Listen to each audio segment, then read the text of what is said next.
Hello students, आज हम करेंगे क्लास 10th एक्सरसाइज 9.1 का क्वेश्चन नंबर 9। स्टेटमेंट है हमारे पास, the angle of elevation of the top of a building from the foot of the tower is 30 degree and the angle of elevation of the top of the tower from the foot of the building is 60 degree. If the tower is 50 metre high, find the height of the building. तो सबसे पहले हम इस question का diagram बनाएंगे। यहाँ पर ये एक बिल्डिंग है और ये एक टावर है। हमें बताया है बिल्डिंग के टॉप का टावर के फुट के साथ यहाँ पर जो एंगल ऑफ एलिवेशन है ये 30 डिग्री है, यानी कि ये एंगल यहाँ पर 30 डिग्री का है।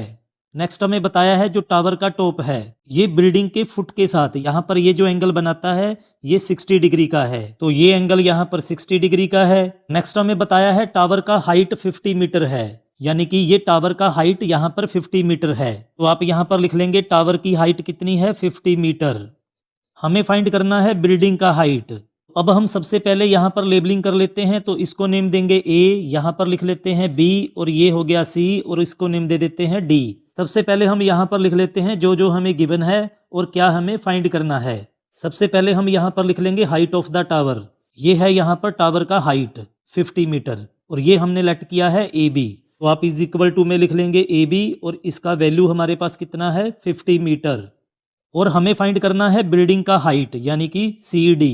तो आप लिख लेंगे हाइट ऑफ द बिल्डिंग, ये हमने यहाँ पर माना है डीसी, ये हमें फाइंड करना है। अब देखिए डीसी का वैल्यू कैसे फाइंड करेंगे। सबसे पहले हम ट्राइंगल लेंगे ए बी सी ट्राइंगल। इसमें ये परपेंडिकुलर है, इसकी हेल्प से यहाँ पर आप बेस फाइंड कर लेंगे, और जब ये बेस आ जाएगा तब हम ये ट्राइंगल लेंगे D C B triangle. Base और इस परपेंडिकुलर को यूज कर लेंगे और हमारे पास आ जाएगा डीसी का वैल्यू। अब देखिए ये टावर बिल्कुल सीधा है, तो यहाँ पर ये जो एंगल है ये कितने का होगा, 90 डिग्री का। इसी तरह से यहाँ पर ये बिल्डिंग बिल्कुल सीधी है, तो यहाँ पर भी ये वाला एंगल कितने का होगा, 90 डिग्री का। तो पहले ट्राइंगल लेंगे ए बी सी ट्राइंगल, जिसमें एंगल बी 90 डिग्री का है। तो हम यहाँ पर लिखेंगे in triangle A B C triangle में एंगल बी है 90 डिग्री का। अब इस ट्राइंगल में हम ट्रिग्नोमेट्री रेशियो का यूज करेंगे। अब कौन सा ट्रिग्नोमेट्री रेशियो यूज होगा, इसके लिए हम अपना मंत्र लिख लेते हैं पंडित बद्री प्रसाद, और यहाँ पर लिख लेंगे हर हर बोले। थीटा यहाँ पर होता है साइन, यहाँ पर कोस, और यहाँ पर टेन थीटा।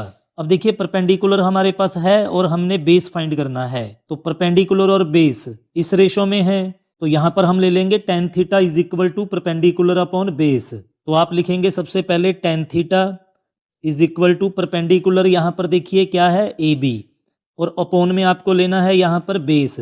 बेस यहाँ पर सी बी है। अब देखिए ए बी सी ट्राइंगल में यहाँ पर एंगल कितने का है, 60 डिग्री का, तो थीटा का वैल्यू हम लेंगे 60 डिग्री। तो आप लिखेंगे टेन थीटा का value 60 degree is equal to A B. A B हमारा कितना है 50, और अपॉन में आपको लिखना है सी बी।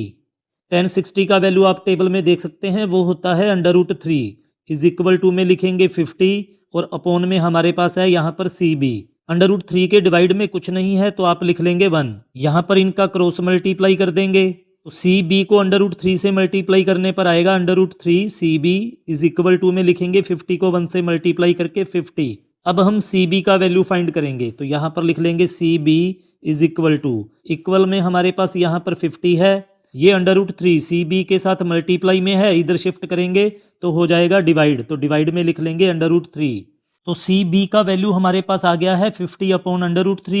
अब हम ट्राइंगल ले लेंगे यहाँ पर डी सी बी ट्राइंगल, और इसमें हमने परपेंडिकुलर फाइंड करना है, और हमारे पास सी बी यानी बेस आ गया है 50 अपॉन √3।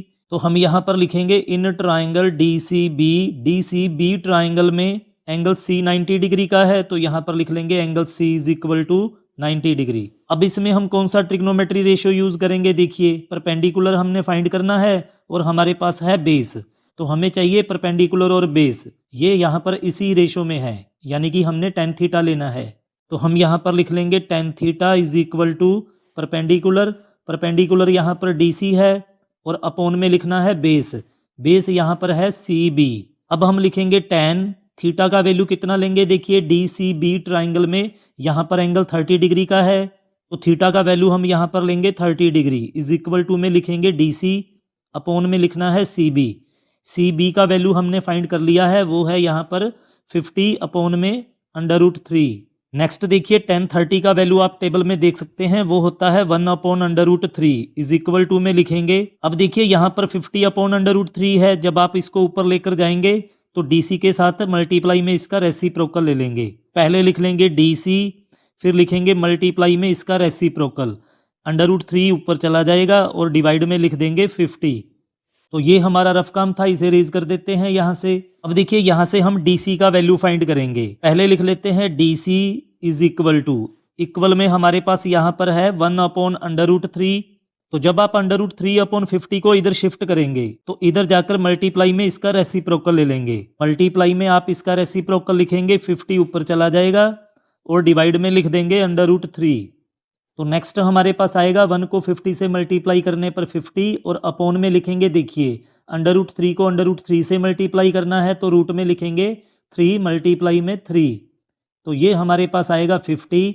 अब देखिए जब अंडर रूट में कोई भी वैल्यू 2 बार आ जाए उसे हम एक बार बाहर लिख सकते हैं, तो ये 3 रूट से बाहर आ जाएगा। यहाँ पर डीसी का वैल्यू हमारे पास आया है 50/3। यही हमें फाइंड करना था हाइट ऑफ बिल्डिंग। तो हम यहाँ पर लिख देंगे therefore height of the building, वो हमने यहाँ पर लेट किया था डीसी, और डीसी का वैल्यू हमारे पास आया है 50/√3। तो यहाँ पर लिख देंगे 50/√3। ये मीटर में है तो साथ में आप लिख देंगे मीटर, और यही हमारा आंसर है। तो हमने एक्सरसाइज 9.1 का क्वेश्चन नंबर 9 कंप्लीट कर लिया है। वीडियो अच्छा लगा है तो लाइक कीजिए, अपने फ्रेंड्स के साथ ज़्यादा से ज़्यादा शेयर करें। चैनल पर नए हैं तो सब्सक्राइब कीजिए। मिलते हैं नेक्स्ट वीडियो में। Thank you so much.